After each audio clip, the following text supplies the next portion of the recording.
Shalom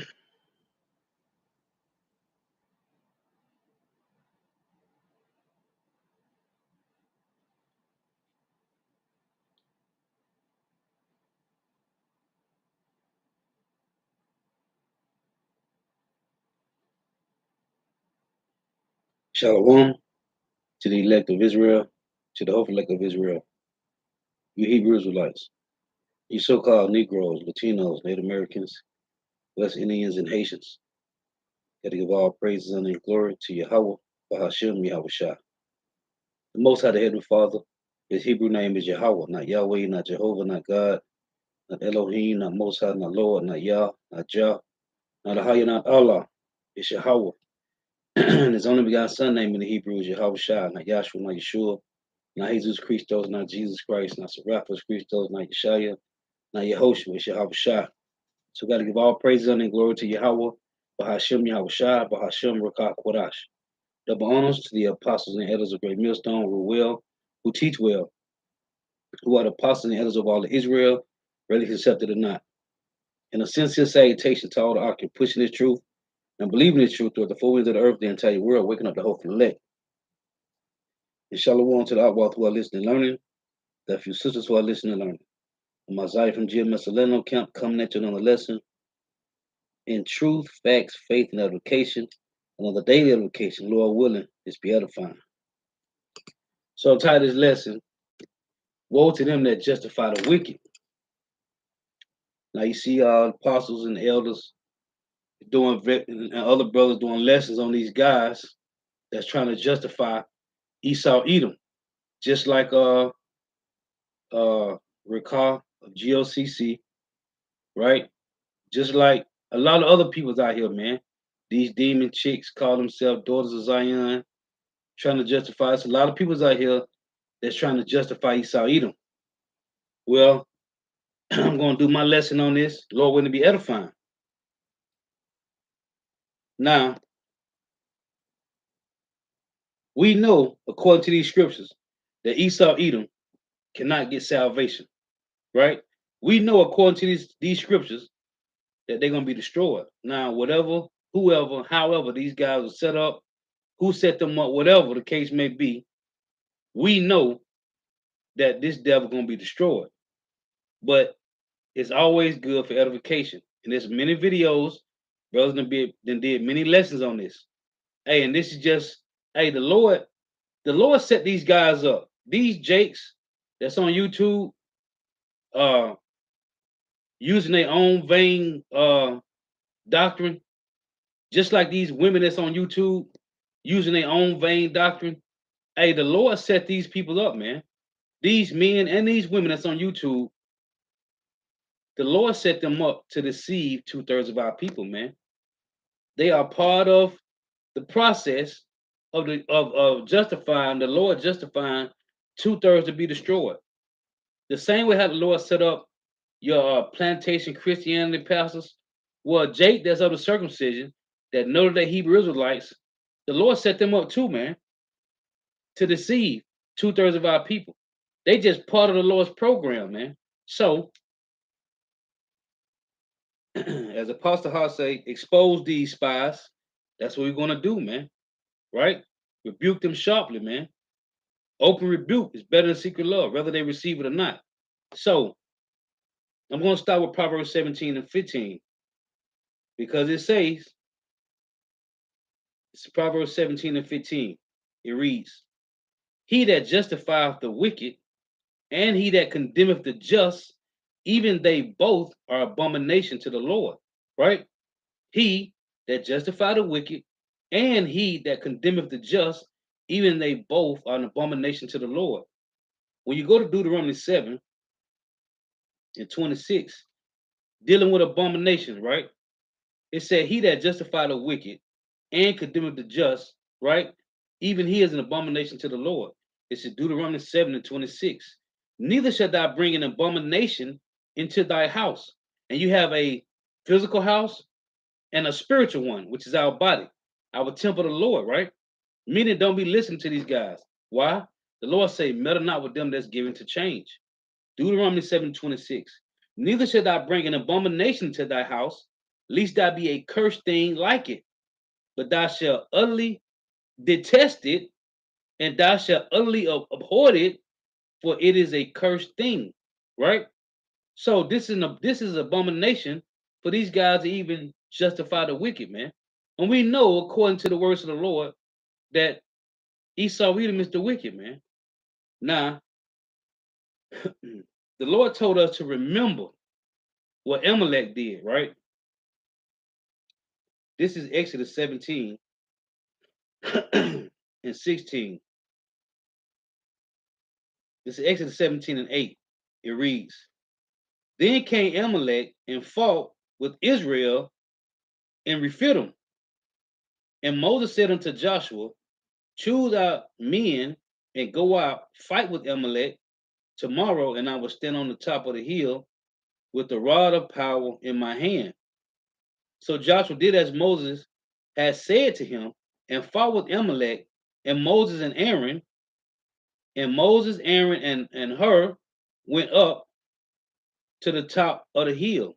And it came to pass when Moses held up his hand that Israel prevailed. And when he let down his hand, Amalek prevailed. But Moses' hands were heavy, and they took a stone and put it under him, and he sat thereon, and Aaron and Hur stayed up his hand, the one on the one side and the other on the other side, and his hands were steady until the going down of the sun. And Joshua discomfited Amalek and his people with the edge of the sword. And the Lord said unto Moses, Write this for a memorial in a book, and rehearse it in the ears of Joshua, for I will utterly put out the remembrance of Amalek. Just like it said about abomination. You shall utterly detest it, right? In Deuteronomy 7 and 26. I will utterly put out the remembrance of Amalek from under heaven, right? Verse 16. For he said, because the Lord have sworn that the Lord will have war with Amalek from generation to generation, right? This is Deuteronomy 25 and 17. Remember what Amalek did unto thee by the way when ye were come forth out of Egypt, making a point about Amalek. Because this is the head of Esau Edom, Amalek, right? Deuteronomy 25 and 17. Remember what Amalek did to thee by the way when you were come forth out of Egypt, which I just read in Exodus 17, right? 10 on down. How he met thee by the way and smote the innermost of thee, even all that were feeble behind thee, when thou wast faint and weary, and he feared not God, right? He didn't fear the Lord. Amalek, okay, the nation of Amalek don't fear Yahawah Shema Shah. It say, verse 19, Therefore it shall be, when the Lord thy power have given thee rest from all thy enemies round about, in the land which the Lord Yahawah thy power giveth thee, for an inheritance to possess it, that thou shalt blot out the remembrance of Amalek from under heaven. Thou shalt not forget it. The Lord said he's going to blot out the remembrance of Amalek from under heaven, man. Right? I mean, they will be destroyed from off the earth, man. Now, this is Numbers 24 and verse 18. It reads, And Edom shall be a possession, Seir also shall be a possession for his enemies, and Israel shall do valiantly, right? It's saying Edom shall be a possession, Seir also shall be a possession. When you go to Amos 9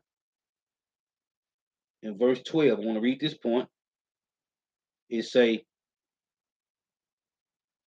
let's read 11. In the day when I raise up the tabernacle of David that is fallen, and close up the breaches thereof, and close up the breaches thereof, and I will raise up his ruins, and will build it as in the days of old. That day, who? The tabernacle of David, and they may possess the remnant of Edom, and of all the heathen, which is the other nations, which are called by my name, saith the Lord, that doeth this. That do what? Become one of the spiritual bricks to the spiritual temple that's joined to the tabernacle of David, right? So you go back to Numbers 24 and 18, it say, and Edom shall be a possession.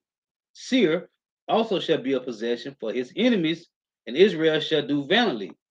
Out of Jacob shall come he that shall have dominion, and shall destroy him that remaineth of the city.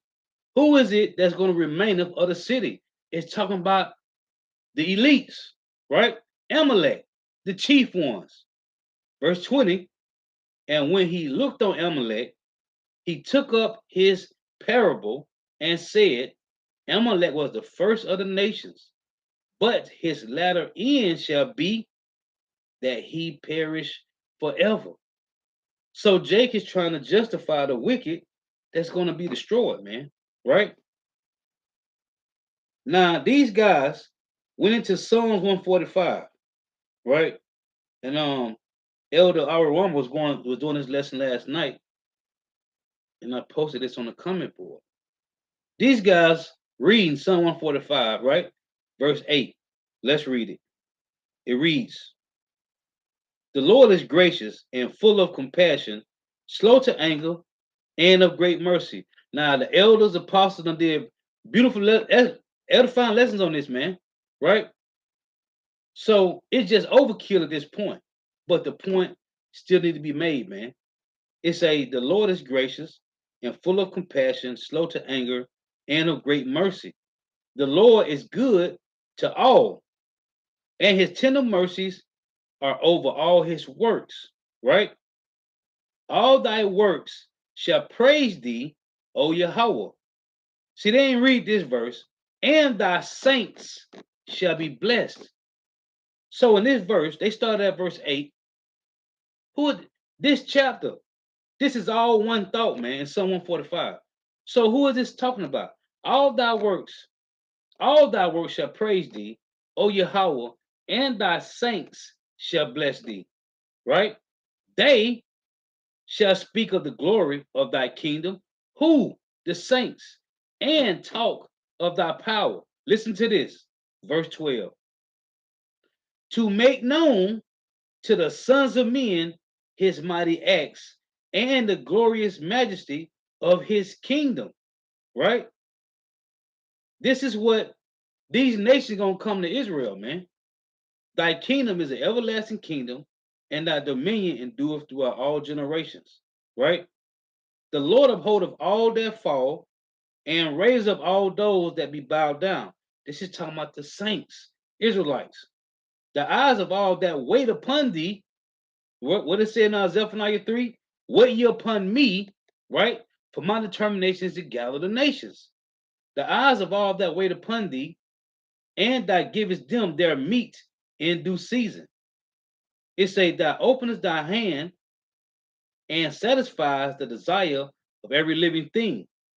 The Lord is righteous in all his ways and holy in all his works. The word holy means to be separate, man. This is not talking about the entire all people, man. It say the Lord is not unto all them that call upon him. To all that call upon him in truth, right? That's exclusive. The only ones that know what Yahawashi say in John 17. I have manifest thy name, right? It said all that come upon him in truth. How can you call upon the name of the Lord and you don't know him? This is personal, right? Just like these letters all over the New Testament. James 1 and 1, right? To the 12 tribes scattered abroad. This is a personal letter, man. It say he will fulfill the desire of them that fear him, right? Hold on. What it just said in Exodus? Not Exodus, Deuteronomy. Let's read it again. This is Deuteronomy 25 and 18. This is by Amalek. It say, remember what Amalek did unto thee by the way when ye were come forth out of Egypt, how he met thee by the way and smote the hindermost of thee, even all that were feeble behind thee, when thou wast faint and weary. He who? Amalekites, and he fear not God. They don't fear the Lord, right? So back in Psalm 145, was these demons was reading, which we know they was going off. Psalm 145 again, and verse 19, it reads, He will fulfill the desire of them that fear him. Esau, Edom don't fear the Lord. We just read in Deuteronomy 25, man. They don't. Deuteronomy 25 and 18. It said Amalek, he feared not God, man. He will fulfill the desire of them that fear him. He also will hear their cry and will save them.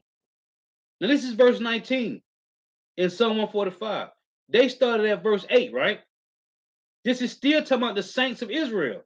Why do niggas go to a scripture and pull out 1, 2 verses thinking they're talking about everybody? This guy, Ricard did it from GOCC, man, right? He will fulfill the desire of them that fear him. He also will hear their cry and will save them, right? Here is the kicker, verse 20. The Lord preserveth all them that love him, but all the wicked will he destroy. They didn't read verse 20. They stopped at whatever verse they stopped at, right? About the Lord is gracious, the Lord loved all his works, right?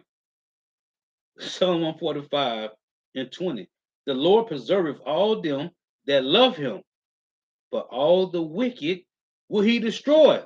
Now, if the Lord love everybody, like they read in verse 8 and 9, why does it say in verse 20, all the wicked will he destroy?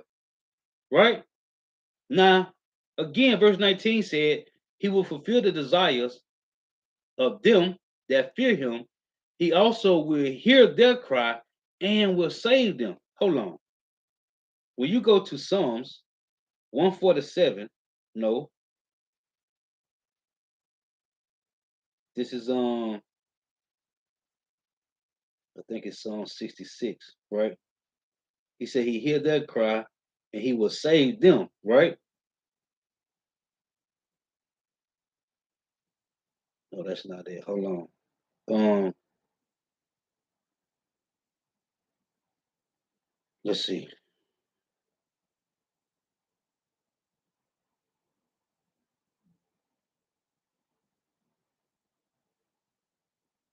What was that?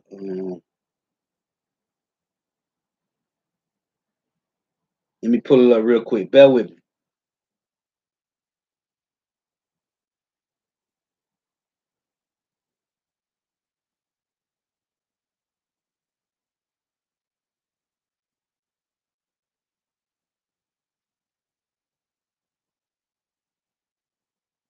Now let's get this verse.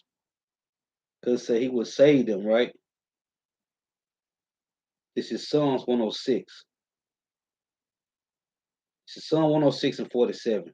It reads, Save us, O Yahawah, our power, and gather us from among the heathen to give thanks unto thy holy name and to triumph in thy praise. Right? Now, Psalm 145 said, let's read again. Psalm 145 and 19.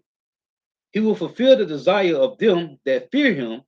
He also will hear their cry and will save them. Save them from what, man? If the Lord loved everybody. So who is it talking about save them from what? Psalms 106 and 47. Save us, O Yahawah, our power, and gather us from among the heathen. Who need to be saved from? The heathen. Is Esau Edom a heathen? He's the top heathen, man. Save us, O Yahawah. Psalm 106 and 47. Save us, O Yahawah, our power, and gather us from among the heathen to give thanks unto thy holy name, just like Egypt. When he told Pharaoh, let my people go, that they may serve and praise me, right? And to triumph in thy praise. Now, but these things must happen.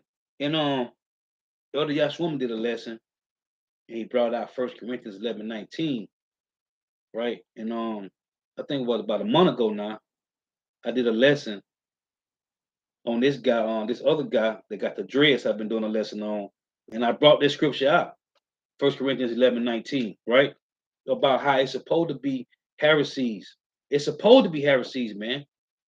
So Israel can look and see who got the truth, man. Who's telling truth and who's lying. Matter of fact, let's read it right now. And that was the spirit, because I was reading, and when I brought it out about a month ago, I read across this on my own reading, right? The Yahawah brought out last night, and I brought it out about a month ago in the lesson I did on this guy with the dread. This guy called himself Ephraim, right? It said 1 Corinthians 11:19, for there must be also heresies among you, that they which are approved, which is who? The apostles and elders, great millstone, the elder bishops, elder brothers, younger brothers, right? It say, for there must be also heresies among you, that they which are approved may be made manifest among you. So the rest of the world gonna look and see, okay, they going off, they going off, they going off, they going off, they going off too. But these guys, right? It's supposed to be heresies among us, man. These things supposed to happen. The Lord said it right here in Luke chapter 12 and 51. It reads, suppose ye that I am come to give peace on earth. I tell you nay, but rather division. It's supposed to be division. It's supposed to be heresies. So you can see, okay, somebody got to have the truth. Out of all this madness that's going on, somebody got to have the truth, man. Right? Let's read this again. We're going to keep it going.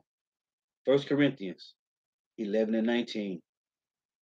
It's a cold precept, man. For there must be also heresies among you, that they which are approved may be made manifest among you. Now we see what's going on. When you go to picking at all these groups, you see what's going on, man.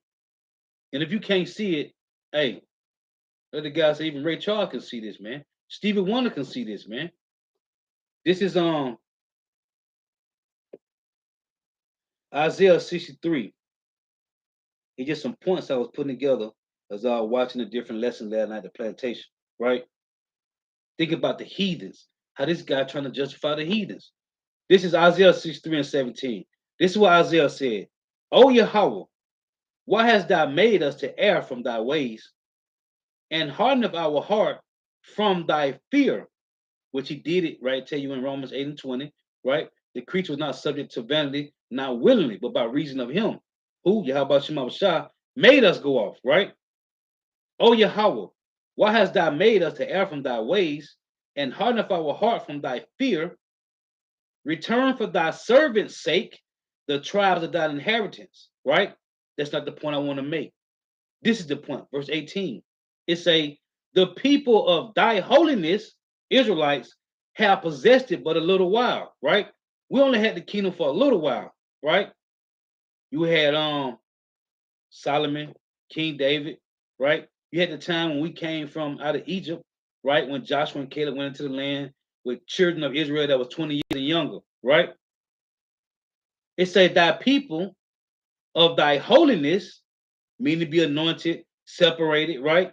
Have possessed it but a little while. Listen, our adversaries have trodden down thy sanctuary, right? Here's the other point I want to make. Verse 19, we are dying. This is Isaiah. We are dying. Thy never bearest rule over them. It said the same thing. It was that second Ezra chapter 6, right? When they tell you about how we all come from Adam, right? Even them that the Lord don't love. It say, we are dying. Thy never bearest rule over them. Who? Isaiah said, our adversaries have trodden down thy sanctuary. We are dying. Thy never bearest rule over them. They were not called by thy name. Right? The Lord said, he said, he called us by his name, man. This is Now the Lord told Moses in Deuteronomy 31, he said, when you die and you go sleep with your fathers, he said, Israel is going to go off and start following these other gods, right? These idols. They're going to start following idols, right? Of the other nations. So what did he tell Moses? He said, listen to this song, teach this song to the children of Israel, right? This is Revelation 14:3. It reads, and they sung as it were a new song, right? Listen, and they sung as it were a new song. What Matthew 16 say? No, Matthew 11. It say, I have likened this generation like children that sit in the marketplace, right? Let's get that real quick, because I'm making a point here. Because these niggas trying to bring in niggas that can't even hear. They can't even hear the song. They can't even see. This is Matthew 11:16. But whereunto shall I liken this generation? It is like unto children sitting in the markets and calling unto their fellows. What fellows? Israelites. And saying, we have piped unto you, and ye have not danced. So why are they piping? What are they playing? It's a song, man. And everybody can't get the lyrics to the tune, man. It's saying, we have piped unto you, and ye have not danced. We have mourned unto you, and ye have not lamented. So this is a song, man, right? Like you say, what is Ezekiel 33, right? What it say? Let's get that. We're gonna come back to Revelation. This is about a song, man. And everybody can't hear the words to this song, man. Not even all of Israel can't hear it.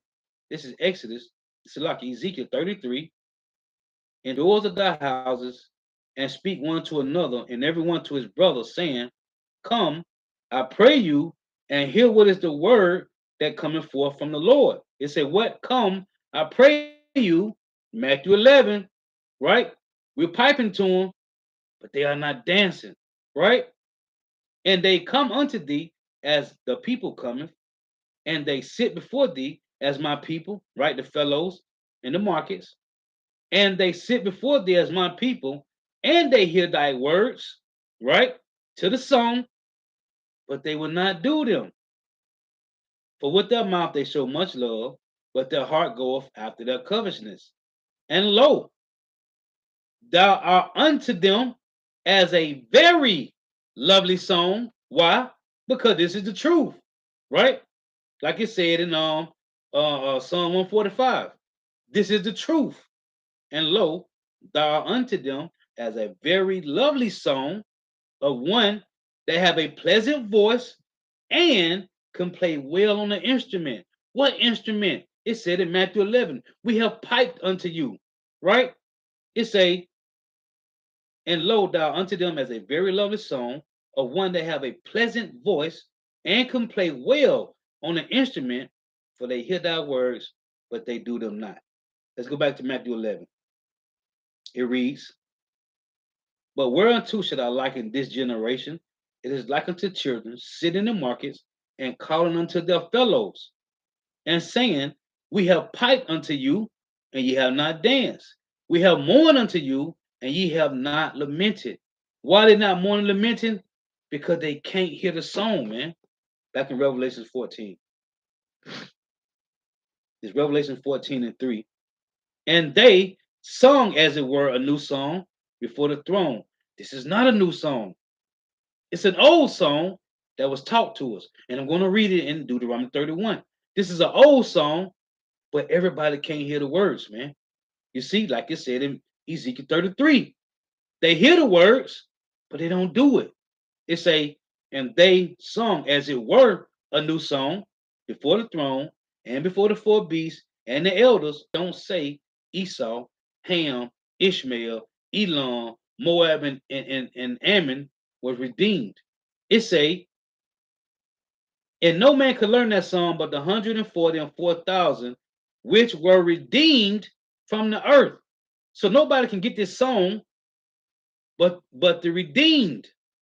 This is future prophecy, right? This it said which were redeemed from the earth. This is past tense, future prophecy that they already got redeemed, right? Into the chariots. Well, where is Edom, Ishmael, Ham, Moab, Elam, Ammon, Moab, Ammon, Elam, Ishmael, and Ham? Where does it say in here? It said no man can learn this song. What song? The song of Moses. But the 144,000. Let's get it. This is Deuteronomy 31.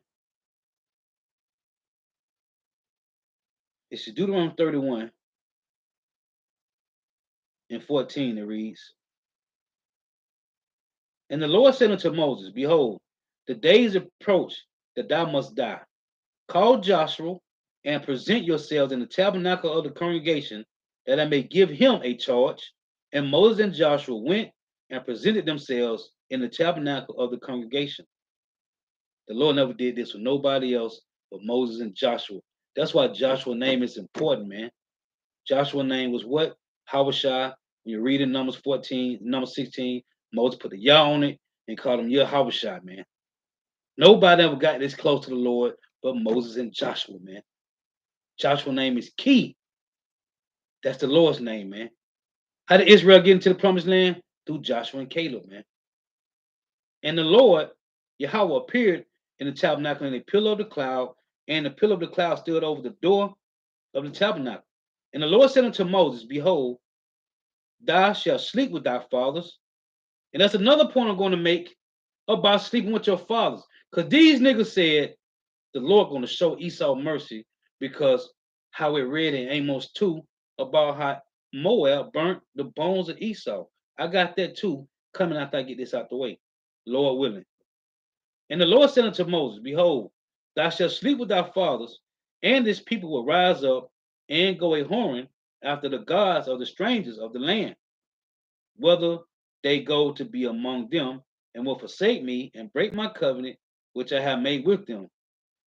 Then my anger shall be kindled against them in that day, and I will forsake them, and I will hide my face from them, and they shall be devoured, and many evils and troubles shall befall them, so that they will say in that day, are not these evils come upon us because our power is not among us? And I will surely hide my face in that day for all the evil which they shall have wrought, in that they are turned unto other gods. This is verse 19, Deuteronomy 31 and 19. Now, therefore, write this song, the same song I read in Revelation 14 and 3. But it's saying no man can learn that song but the 144,000. Now, therefore, write ye this song for you and teach it the children of Israel. Put it in their mouths, that this song may be a witness for me against the children of Israel. But when I shall have brought them into the land which I swore unto their fathers, that floweth with milk and honey, and they shall have eaten and filled themselves and waxen fat, then will they turn unto other gods and serve them and provoke me and break my covenant. And it shall come to pass when many evils and troubles befall them are befalling them, that this song shall testify against them as a witness, for it shall not be forgotten out of the mouths of their seed. For I know their imaginations which they go about, even now before I have brought them into the land which I swear. Verse 22, Moses therefore wrote this song the same day and taught it the children of Israel. Now this song, the Lord say, what? It say, for it shall not be forgotten out of the mouths of their seed. So when you go to Ezekiel 37, when they say what? We was cut off from our parts, right? For a period of time, right? What is that? Jeremiah 17 and 4. We shall discontinue from our heritage, right? Second Thessalonians 2 and 4, right? That they should not come except it come a falling away first, right? But in the end, the song we're gonna start playing again, right? The Lord gonna have this song starting to play again, and you was gonna hear it and be like, oh man, I remember that. That's that song. I remember that song. I remember that's the song, man. Then as you keep hearing the song, you know how you hear music, then you start remembering the words. And you drive around in your car and you singing the song that's on the radio, man. This that song, right? That everybody can't hear the words to this song, man. So now this is exclusive, man. This is Revelation. As a matter of fact, let me get this. This is Ezekiel 35. Because we know the Lord talking to Edom, man. Right? Ezekiel 35 and 1. Moreover, the word of the Lord Yahawah came unto me, saying, Son of man, set thy face against Mount Seir and prophesy against it. Right? It say, and say unto it, Thus saith the Lord, power, behold, O Mount Seir, I am against thee, and I will stretch out my hand against thee, and I will make thee most desolate. So it sounds like it's talking to a mountain, right? He told Ezekiel, prophesy to this big giant mountain, right? Well, it say right here in verse 4, I will lay thy cities waste, and thou shalt be desolate, and thou shalt know that I am the Lord Yahawah. Because thou hast had a perpetual hatred, and hast shed the blood of the children of Israel by the force of the sword, in the time of their calamity, in the time of their iniquity, had an end, right? It say, Therefore, as I live, said the Lord Yahweh power, I will prepare thee unto blood, and blood shall pursue thee. Since thou hast not hated blood, even blood shall pursue thee, right? Now, the point, this is verse 7, because it's not talking about a mountain, it's talking about the men, the people, the nation of Edom. Thus will I make Mount Seir most desolate, and cut off from it him that passeth out, and him that returneth, right? Now I want to start at verse 10. It say, because this is about the blasphemy of these devils, right? Now when you read it, which I'm going to read in Revelation 13, the Lord gave them that power to blaspheme his name. That's how cold the Lord is. It say, Exodus 35, and I want to read the point. This is verse 12. It reads, And thou shalt know that I am the Lord Yahawah, and that I have heard all thy blasphemies, which thou hast spoken against the mountain of Israel, saying, They are laid desolate, they are given us to consume. Right? Thus with your mouth have you boasted against me, and have multiplied your words against me. I have heard them. Now, the Lord say he blasphemed against the Lord and boasted himself against the Heavenly Father Yahweh. Let's get this. I want to hit these points, man, because this is important to hit these points to show you who we're dealing with. Now, this is Psalms 52. Listen to this. This is Psalms 52 and verse 1. A Psalm of David. When Doeg the Edomite came and told Saul and said unto him, David is come to the house of Ahimelech, who is a why boasteth thou thyself in mischief? This was King David asking Edom, asking Doeg, why boasteth thyself, why boasteth thou thyself in mischief, O mighty man? The goodness of power endureth continually. Thy tongue deviseth mischief. This is King David talking to Doeg the Edomite. Let's read again. A psalm of King David, when Doeg the Edomite came and told Saul and said unto him, David is come to the house of Ahimelech. Why boastest thou thyself in mischief, O mighty man? The goodness of power endureth continually. Thy tongue deviseth mischief like a sharp razor working deceitfully. Thou lovest evil more than good, lying rather than to speak righteous. Right? It say, Thou lovest all the vile words, O thou deceitful tongue. This is now I'm gonna get this. Talking about showing you this is David talking about these Edomites, man. How they boast against the Lord, right? Now this is in Psalms 74 and verse 10. Listen to this. This is how we know, man. The Lord is not going to save these devils. After they finish rebuilding the kingdom of heaven, they're gonna be destroyed, man. Hey, Shalom to all the Akim and I walk from the comment board. Shalom. The for tuning in. Yahawah Shema Bashar, the Rock Thumb. This is Psalm 74, right? This is Psalm 74.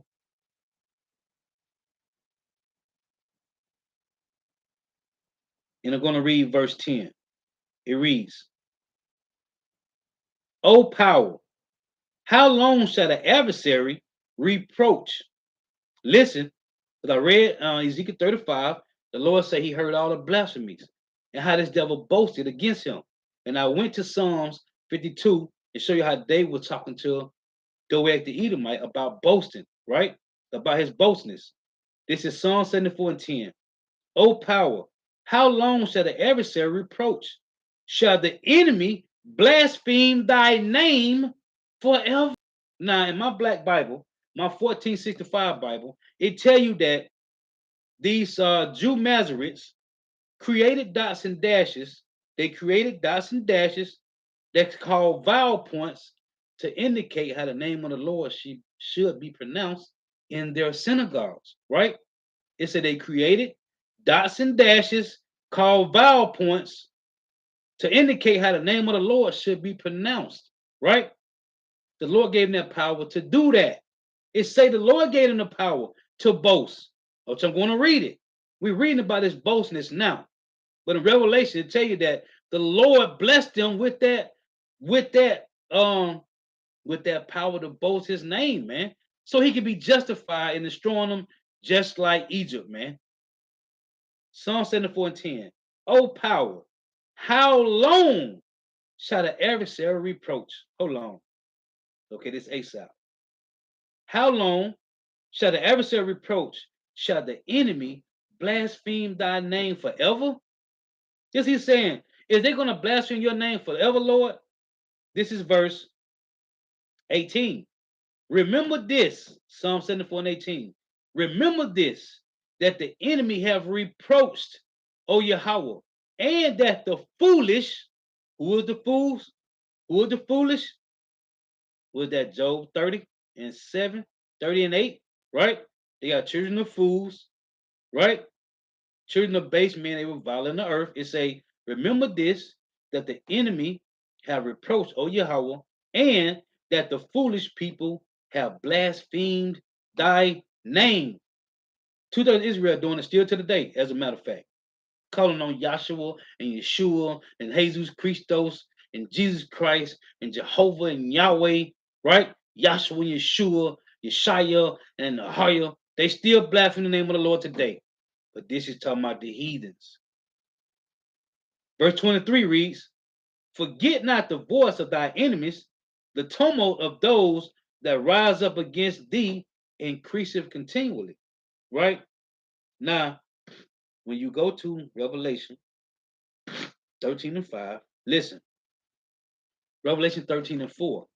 And they worship the dragon, which gave power unto the beast. Who are the they? Two-thirds of Israel worshiping this devil, man.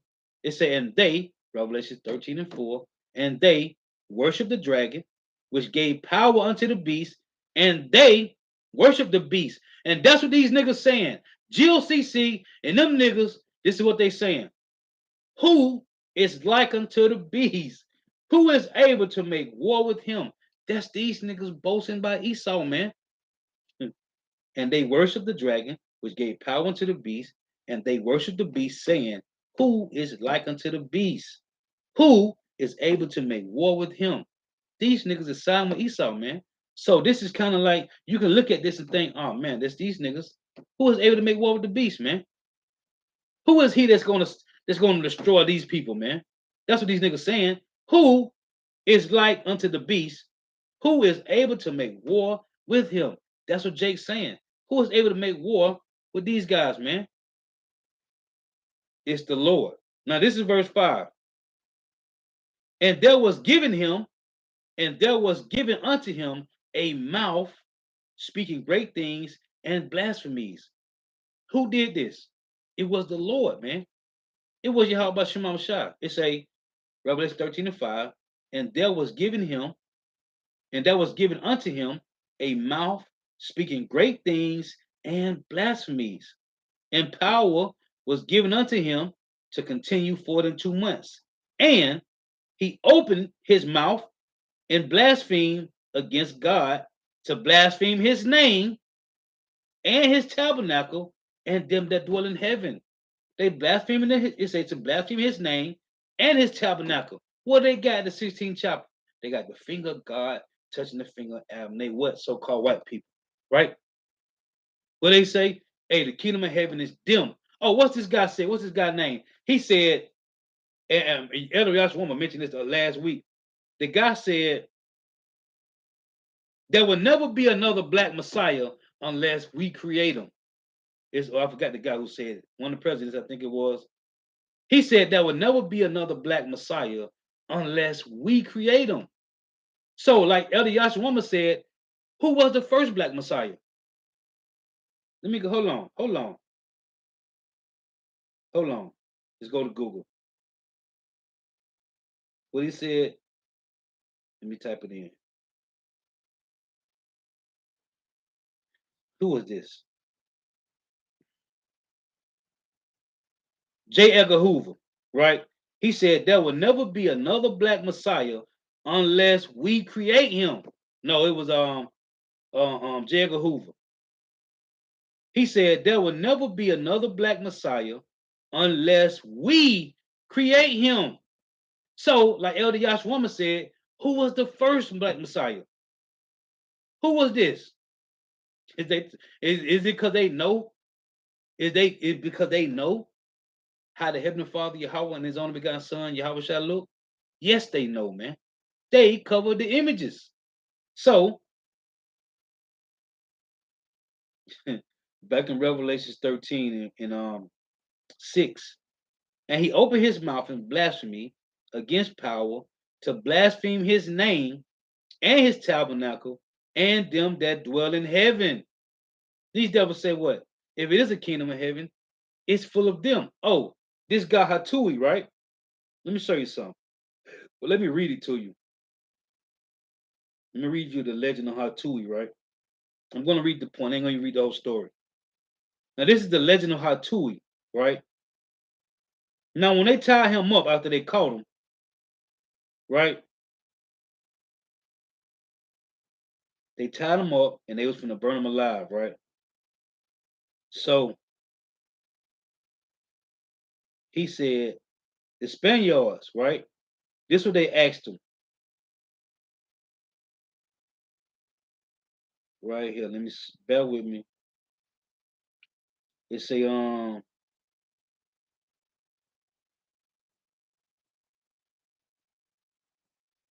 right here. It say through a traitor, Velasquez, who was able to surround and capture Hatui on February the 2nd, 1512. Hatui was tied to a stake at the Spanish camp. Now, this was a Taino, right?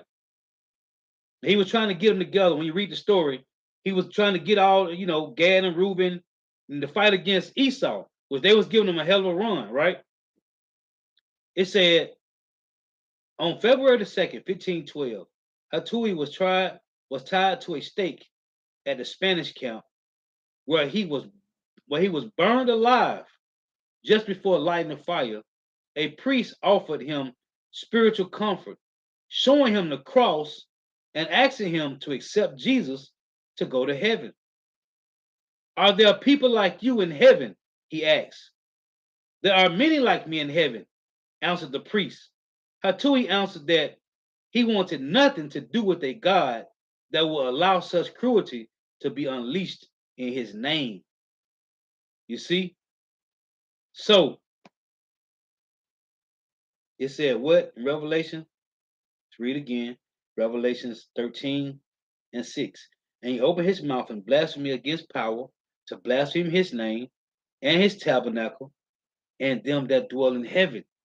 So now we know when everybody die, you go back to the spiritual realm. But it say he blasphemed the name of the Lord and his tabernacle, man. Right? So it say, and them that dwell in heaven. So these devils blaspheming everything about the Lord. You see? And then when you get what is that? Hold on. What is that?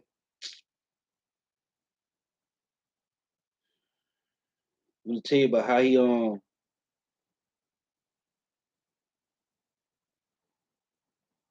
let's see, the 16. When he tell you that he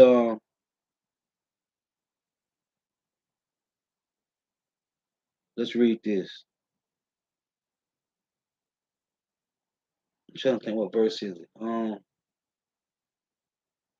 When they say that it might be in 12. I think it's in 12, as a matter of fact.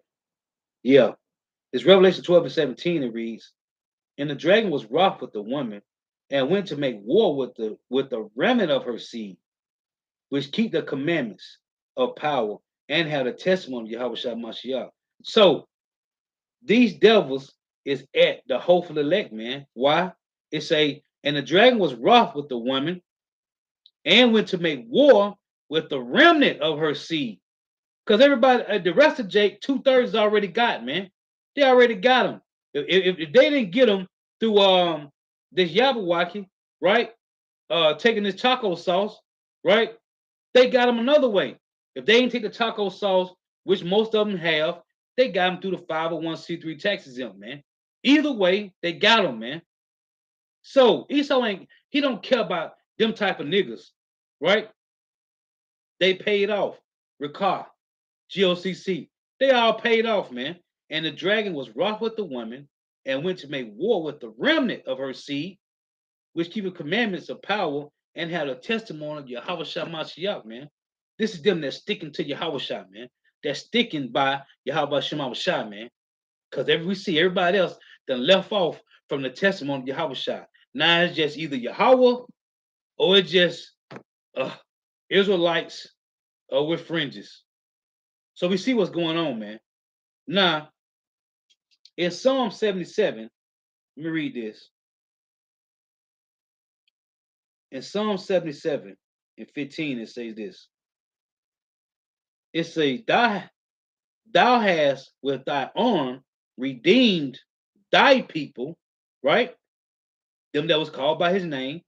Thou hast with thy arm redeemed thy people, the sons of Jacob and Joseph, right? All 12 tribes, which is the same thing it says in Malachi 3 and 6, right? It's Malachi 3 and 6.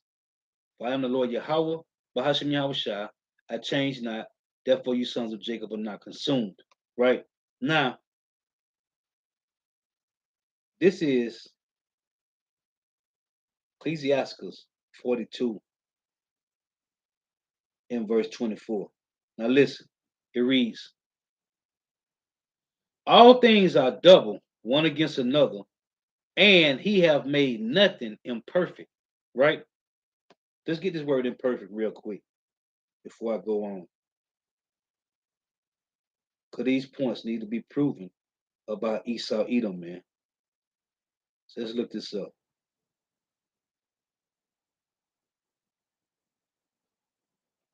This is the word imperfect. Imperfect. Now it got similar words to say faulty, flawed, defective, shoddy. Let's listen to this word. Shoddy. It's a badly made or done. So it got unsound. What it is? Unsellable. Unsaleable. Unsaleable. Not able to be sold. Good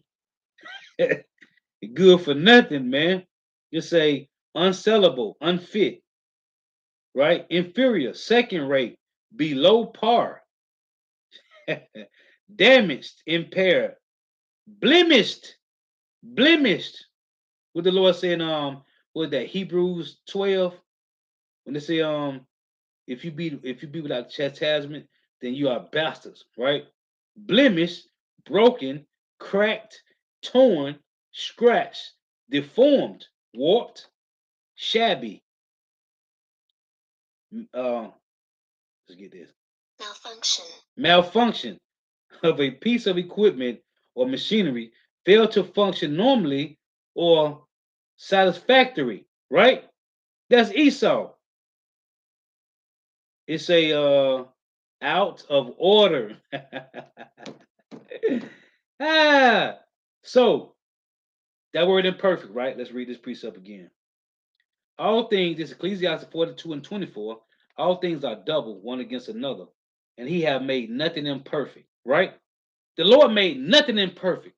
Everything is perfect. So I agree with them when they say the Lord is good to all his works, right? The Lord is good. He's beautiful to all his works. Now, let's deal with Esau Edom on this level right here. This is, let's get this first, Ecclesiastes 33 and 10. Because the Lord is perfect, right? And all men, Ecclesiastes 33 and 10, and all men are from the ground, and Adam was created of earth, and much knowledge the Lord have divided them and made their ways diverse. Some of them have he blessed and exalted, and some of them have he sanctified and set near himself. But some of them have he cursed and brought low. And the Lord told Satan in the garden, right? He said, what? You are cursed above all cattle, right? Above every beast of the field, right? He told him, what? On thy belly shall I go. He said, what? But some of them have he cursed and brought low. Brought low meaning you on your belly, you the basis of men, right? Daniel 4 and 17, right? And turned out of their places. Listen, verse 13. As the clay is in the potter's hand to fashion it at his pleasure. Whose pleasure? Yahawah's pleasure, right? Like it said in Romans 9. So man is in the hand of him that made him to render to him as liking him best, right? To the Lord best. And he made you what? He made you to be imperfect. It say, good is set against evil, and life against death. So the godly against the sinner, and the sinner against the godly. So look upon all the works of the Most High, and there are two and two, one against another, right? It say, as the clay is in the potter's hand to fashion it at his pleasure, so man is in the hand of him that made him to render to him as liking him best, right? The Lord made Esau Edom to that perfect being that he wanted him to be, whatever he wanted him to be, right? He made him to be the wicked. So Esau is perfect in wickedness. When you read in Proverbs 26, what does it say? In his heart are seven abominations. Meaning what? He's completely made, he completely thinks, he completely talks with abominations, man. He's the wicked, right? This is Ecclesiastes 34 in verse 4. It reads, of an unclean thing, what can be cleansed? Matter of fact, hold on. Let's get Job first. This is Job 14 and 4. It reads, who can bring a clean thing out of an unclean? Not one. Who? It say who? Because I'm finna make a point, right? Who can bring a clean thing out of an unclean? Not one, right? This is Ecclesiastes 34 and 4. It say, of an unclean thing, what can be cleansed? And from that which is false, what truth can come? It tell you in Job 13 and 4, they are forges of lies, they are physicians of no value. Of an unclean thing, what can be cleansed? Like Job 14 and 4, not nothing. And from that which is false, what truth can come? Hold on. When you go to Ecclesiastes 1 and 15, right? It say, that which is crooked cannot be made straight. What did the Lord call Esau in Isaiah 27? He called him the crooked serpent, right? Is it not the same serpent from the garden that went from being a serpent to a dragon? It's the same nation of people, right? That serpent seed line. It say, Ecclesiastes 1 and 15, that which is crooked cannot be made straight, and that which is wanting cannot be numbered. When you go to Ecclesiastes 7, listen to this. It say, consider the work of power. Consider the work of power. For who can make that straight which he have made crooked? Is it these dumb numb nuts? Right?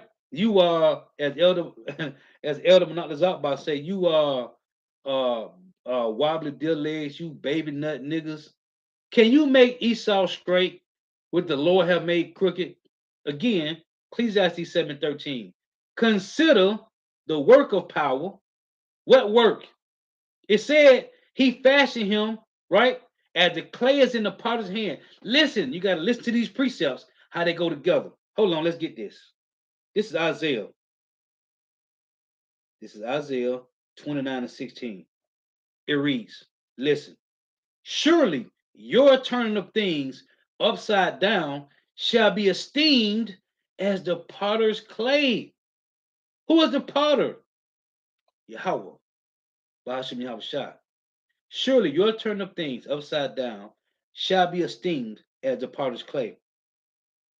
For shall the work say of him that made it, he made me not? Or shall the thing framed say of him that framed it, he have no understanding? So it said, what? Surely your turn of things upside down shall be esteemed as the potter's clay. Who is the potter? Just read this again. Ecclesiastes 7:13. It reads, consider the work of power, for who can make that straight which he have made crooked? I was asking the guy this at camp Saturday, because he came up talking about what are y'all doing for the homeless. I told the brother, get 1 Samuel 2. What did the Lord say? He maketh poor and he maketh rich. Can we change what the Lord did? Can any of us, when in these little measly flesh, can we make anybody have that the Lord have not, that the Lord have taken away from him? He said in Matthew 13, thus saith the Lord, verse 17, for verily I say unto you, Salakia, no,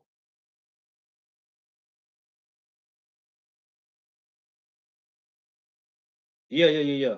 It say, for verily I say unto you, that many prophets and righteous men have desired to see those things which ye see and have not seen them, and to hear those things which ye hear and have not. You know what? I'm in the wrong precept. Salakia. This is no,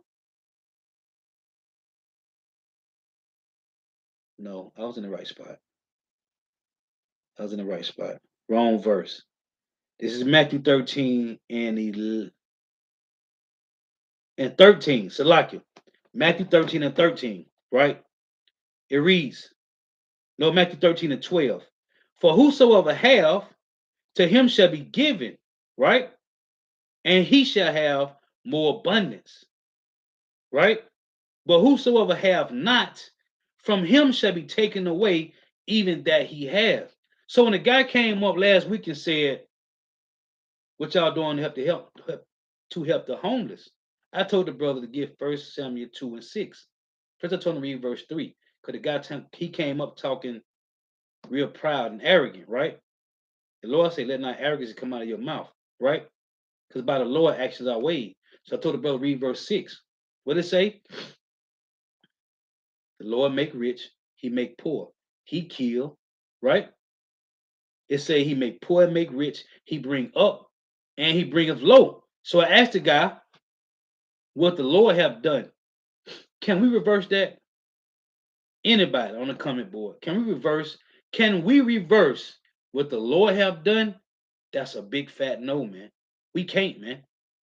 If the Lord don't want it to happen, it will not happen, man. Again, Ecclesiastes 7:13. Consider the work of power, Yahawashi, for who can make that straight which he have made crooked? Who can do that?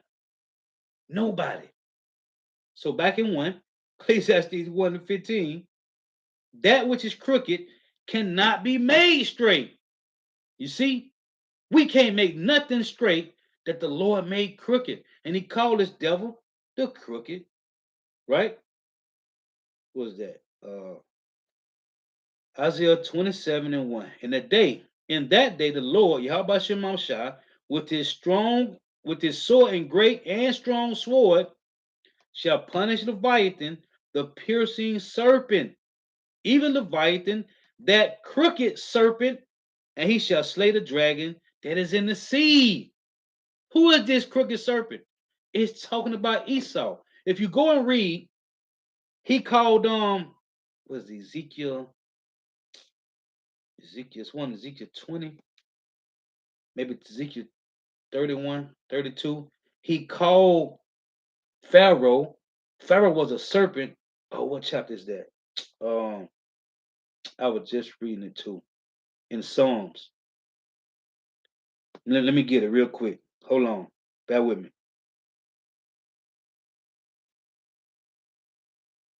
Bear with me.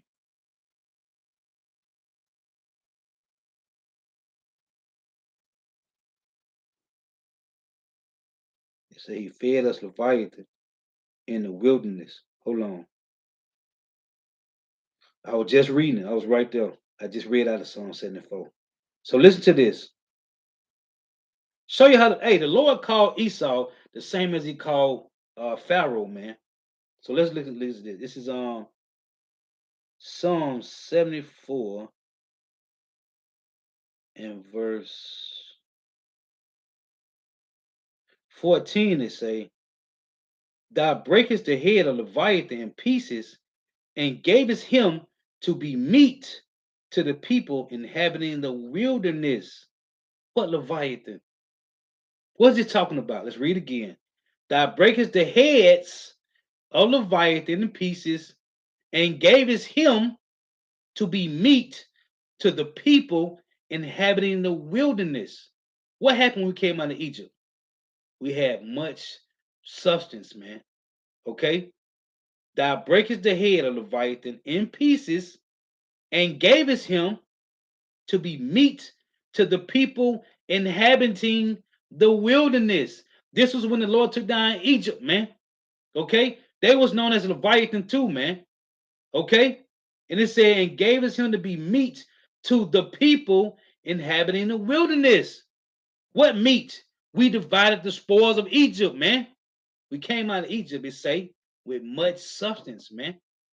Because this Egypt, we ain't leaving out of here with nothing, man.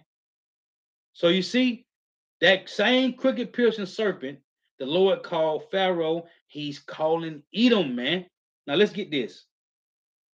Because the guy said, I said, man, this guy's bugged out. These guys are bugged out. The guy said that the Lord showed mercy to Edom because what Moab did by burning Edom bones, right? Listen, and the elder Zakba was talking about the elder, which I didn't watch the video that the elder did, elder Karat Zakba did, right? He went into the whole history about that whole why Moab took the bones of Edom out of the grave and burnt them to lime, right? Listen, you got the Lord set up orders, man. With the Lord is integrity and order standard, man. Right? The saying when you get put to death, when you die, right? The Lord told Moses, right? King David told Solomon, when I die, right? When you die, just like Abraham, Isaac, and Jacob, when you die, you get buried in your family's lot, grave lot, right? The same plot. We all get laid like you got a whole plot, right? So when you take a man bones out of that grave, that is wicked, man. That's an abomination, man. That's an abomination. When you take a man's bones out of his grave, that's an abomination, man. You don't do that, right? Listen, this is, I'm gonna get this first. This is First Samuel 13 and 31. See, these guys don't know nothing, man. They don't know nothing, man. Because if you understand why they did that, it tell you that Moab was hot for whatever reason with Edom, right? So he took the bones out of the grave. That's off. You don't do that, man. This is 1 Samuel 31. And I'm gonna start at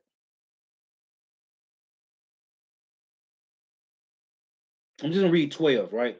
It say 1 Samuel 31 and 12. It say, and the valiant men arose and went all night and took the body of Saul and the bodies of his sons from the wall of Bashan and came to Jabesh and burnt them there, right? Took Saul and his sons and they burnt them. And they took their bones and buried them under a tree at, at Jabesh and fasted 7 days, right? Now, what did he listen? So who did this? This is Jeremiah 8 and 1. So if they want to talk about how the Lord justified Edom by saying he's gonna destroy Moab because he burnt the king's bones. Well, who did this? This is Jeremiah 8 and 1. At the time, said the Lord Yahawah, they shall bring out the bones of the kings of Judah, and the bones of his princes, and the bones of the priests, and the bones of the prophets, and the bones of the inhabitants of Jerusalem out of their graves. And they shall spread them before the sun and the moon and all the hosts of heaven, whom they have loved, and whom they have served, and after whom they have walked, and whom they have sought, and whom they have worshipped, they shall not be gathered nor buried. They shall be for dung upon the face of the earth. Who did this? Now they just said in the news, it was about a month or two ago, how they found the bones of King David, right? What they gonna do with them? They gonna take them and put them in a damn museum somewhere, man. Who did this? Let's get this. This is Tobit chapter 1. This is Tobit 1 and 16. It's a in the time and in the time of, you pronounce his name right. It's a Enemisar, Enemisar, and in the time of Enemisar, I gave many alms to my brethren, and gave my bread to the hungry, and my clothes to the naked. And if I saw any of my nation dead or cast about the walls of Nineveh, I buried them. And if the king Sennacherib, Sennacherib, yeah, Sennacherib had slain any when he was come and fled from Judea, I buried them privily. For in his wrath he killed many, but the bodies were not found when they were sought for of the king. And when one of the Ninevites went and complained of me to the king, that I buried them and hid myself, understanding that I was sought for to be put to death, I withdrew myself for fear. So Tobit, they want to put this man to death because he was burying these jakes, man. Let's get Tobit 2. This Tobit 2 and 1. When I was come home again, and my wife Anna was restored unto me, it say, with my son Tobias, in the feast of Pentecost, which is the holy feast of the 7 weeks. There was a good dinner prepared me, in the which I sat down to eat. And when I saw abundance of meat, I said to my son, go and bring what poor man soever thou shalt find out of thy brethren. Right? What the Lord told us to do. Go to the highways and hedges and bid our people, brethren, to the marriage, man. This is only for Israel. It say, who is mindful of the Lord. You see, not any man, not any Israelite, him who's mindful of the Lord. Because then the Lord say, get not thy bread, right? To a sinner. It say, and when I saw abundance of meat, I said to my son, go and bring what poor man whosoever that thou shalt find out of thy brethren who is mindful of the Lord. And lo, I tarry for thee. But he came again and said to Tobit's son, Tobias, but he came again and said, Father, one of our nation is strangled and is cast out in the marketplace. Then before I had tasted of any meat, Now he's sitting down getting ready to eat, man. His son come back and say, Father, one of our brethren laying in the street dead. Then before I had tasted of any meat, I started up and took him up into a room until the going down of the sun, right? So he took him up and brought him into the crib until the going down of the sun, right?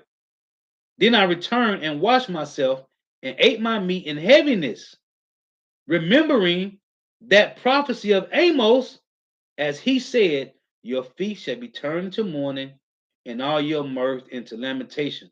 Therefore I wept, and after the going down of the sun, I went and made a grave and buried him.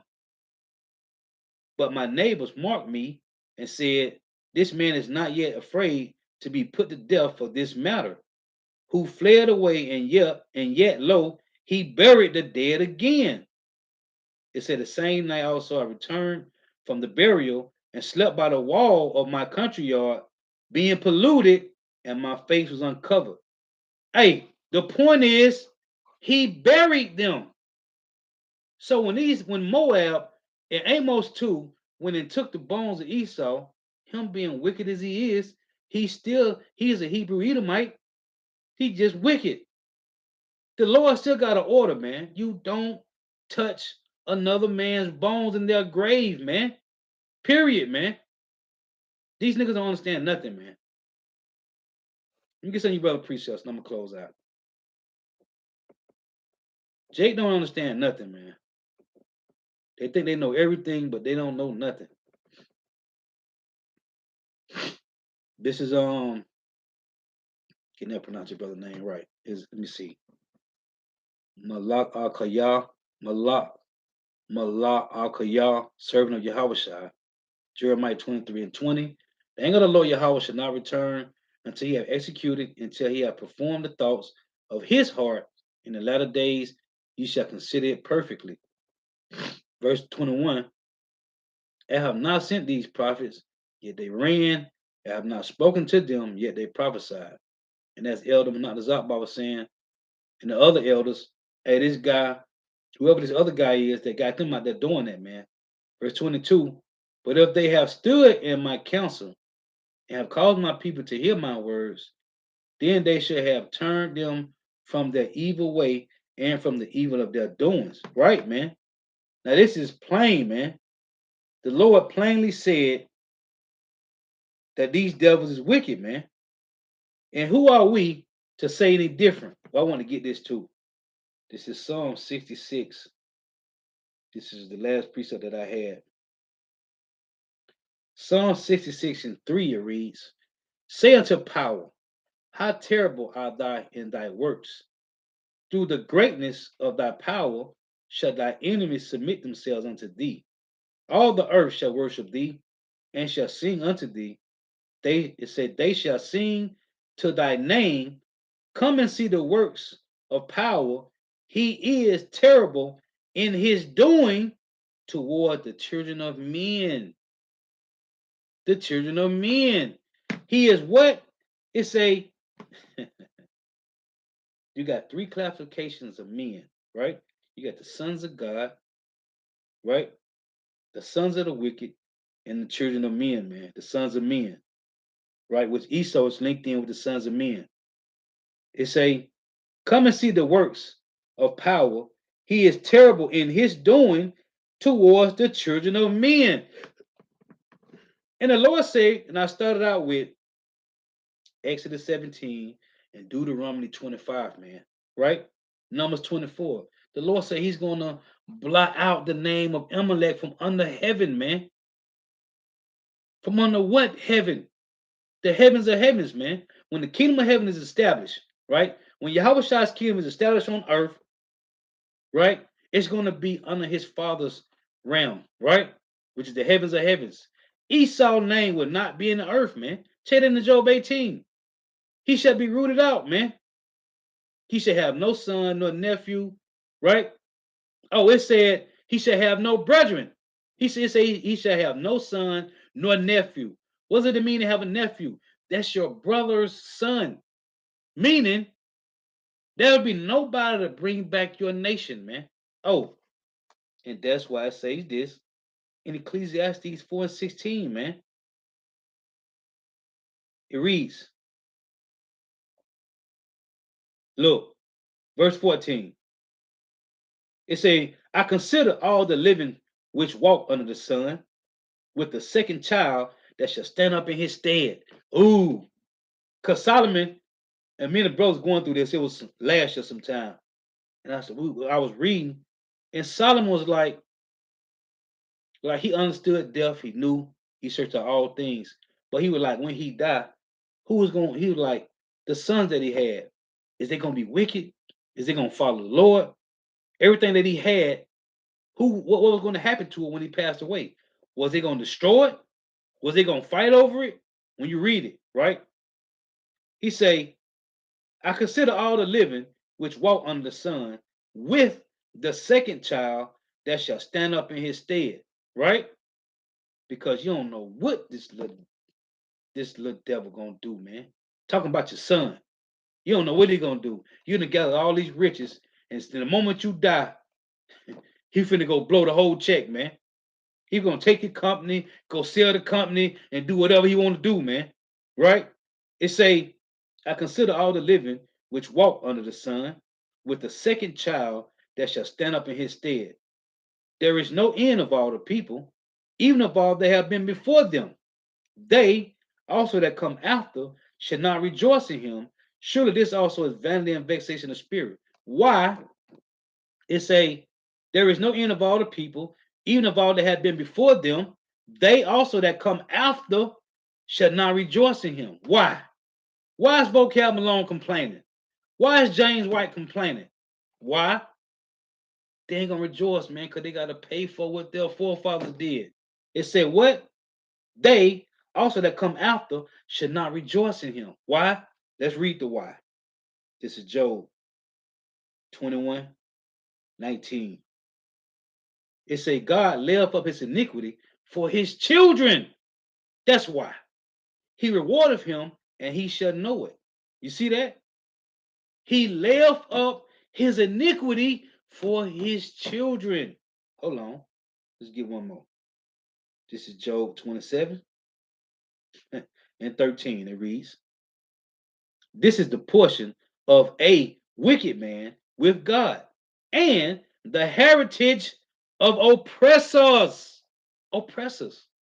You know what the word oppressors mean? You demon niggas, which they shall receive of the Almighty, if if the Lord don't kill them, if He let them live, if His children be multiplied, it is for the sword, and His offspring shall not be satisfied with bread. You see? So they that come after him shall not rejoice in him. Why? Because they gotta die. They gotta pay for what their forefathers did. That's plain. That's plain. So, the Lord willing is edifying. Ooh, that's beautiful. And it's lightning Yashala, Psalms 101, verse 3. I will set no wicked thing before my eyes. I hate the work of them that turn aside. It shall not cleave to me. Verse 4. A forward heart shall depart from me. I will not know a wicked person. Ooh. That's cold. This is verse 5. Whoso privily slanders his neighbor, him will I cut off. Him that hath an high look and a proud heart will not I suffer. Hold on, bro. Here we go. Let's get this. Here you go. You already know how I get, brother. Isaiah 26 and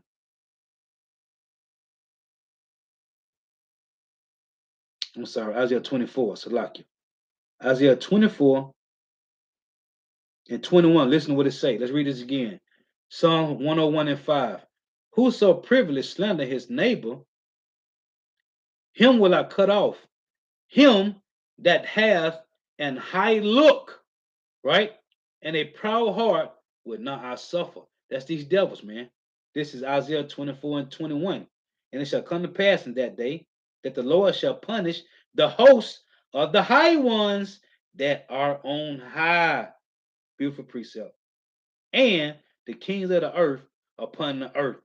And they shall be gathered together as prisoners are gathered in the pits, and shall be shut up in the prisons, and after many days shall they be visited. You see that?